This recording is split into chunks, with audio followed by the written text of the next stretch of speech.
2 Samuel 4. When Ishbosheth, Saul's son, heard that Abner had died at Hebron, his courage failed, and all Israel was dismayed.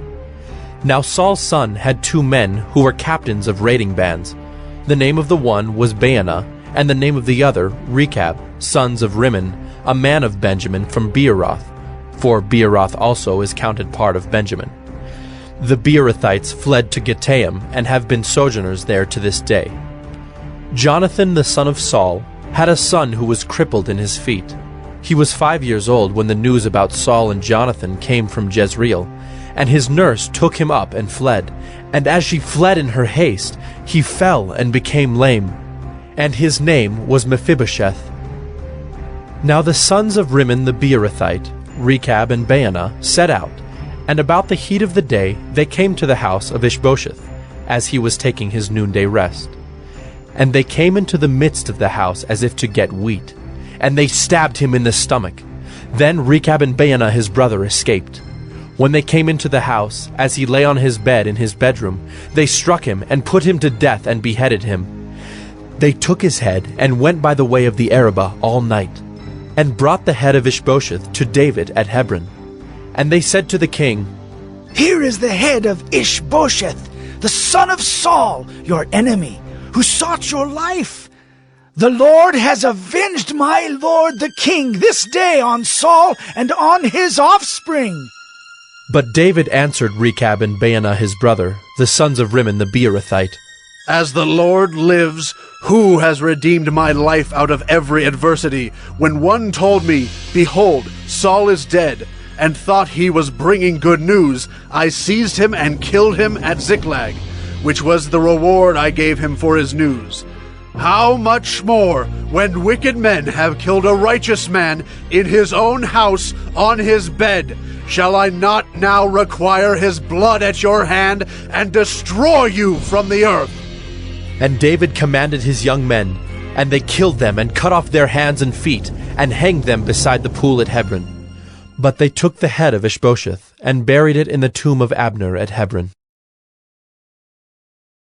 2 Samuel 5. Then all the tribes of Israel came to David at Hebron, and said, "Behold, we are your bone and flesh.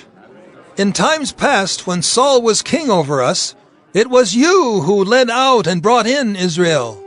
And the Lord said to you, 'You shall be shepherd of my people Israel, and you shall be prince over Israel.'"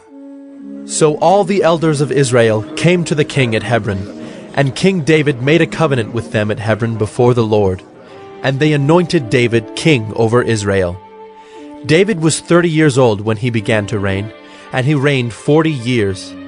At Hebron he reigned over Judah 7 years and 6 months, and at Jerusalem he reigned over all Israel and Judah 33 years.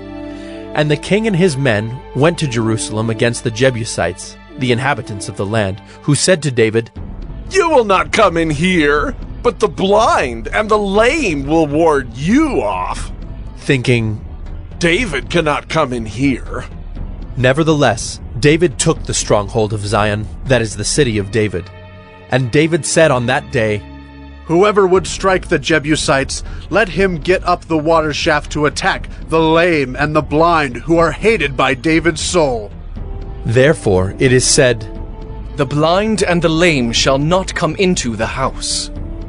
And David lived in the stronghold, and called it the city of David. And David built the city all around from the Millo inward. And David became greater and greater, for the Lord the God of hosts was with him. And Hiram, king of Tyre, sent messengers to David, and cedar trees, also carpenters and masons, who built David a house. And David knew that the Lord had established him king over Israel, and that he had exalted his kingdom for the sake of his people Israel. And David took more concubines and wives from Jerusalem after he came from Hebron, and more sons and daughters were born to David. And these are the names of those who were born to him in Jerusalem: Shemua, Shobab, Nathan, Solomon, Ibhar, Elishua, Nepheg, Japhiah, Elishama, Eliada, and Eliphalet. When the Philistines heard that David had been anointed king over Israel, all the Philistines went up to search for David. But David heard of it and went down to the stronghold. Now the Philistines had come and spread out in the valley of Rephaim. And David inquired of the Lord, Shall I go up against the Philistines? Will you give them into my hand? And the Lord said to David, Go up, for I will certainly give the Philistines into your hand. And David came to Baal-perazim, and David defeated them there. And he said, The Lord has burst through my enemies before me like a bursting flood. Therefore the name of that place is called Baal-perazim. And the Philistines left their idols there, and David and his men carried them away. And the Philistines came up yet again and spread out in the valley of Rephaim. And when David inquired of the Lord, he said, You shall not go up. Go around to their rear, and come against them opposite the balsam trees. And when you hear the sound of marching in the tops of the balsam trees, then rouse yourself, for then the Lord has gone out before you to strike down the army of the Philistines. And David did as the Lord commanded him, and struck down the Philistines from Geba to Gezer. 2 Samuel 6. David again gathered all the chosen men of Israel, 30,000. And David arose and went with all the people who were with him from Baale Judah, to bring up from there the ark of God, which is called by the name of the Lord of hosts, who sits enthroned on the cherubim. And they carried the ark of God on a new cart, and brought it out of the house of Abinadab, which was on the hill. And Uzzah and Ahio, the sons of Abinadab, were driving the new cart with the ark of God, and Ahio went before the ark. And David and all the house of Israel were making merry before the Lord, with songs and lyres and harps, and tambourines and castanets and cymbals. And when they came to the threshing floor of Nachon, Uzzah put out his hand to the ark of God, and took hold of it, for the oxen stumbled. And the anger of the Lord was kindled against Uzzah, and God struck him down there because of his error, and he died there beside the ark of God. And David was angry because the Lord had burst forth against Uzzah, and that place is called Perez Uzzah to this day. And David was afraid of the Lord that day, and he said, How can the ark of the Lord come to me? So David was not willing to take the ark of the Lord into the city of David. But David took it aside to the house of Obed-Edom the Gittite.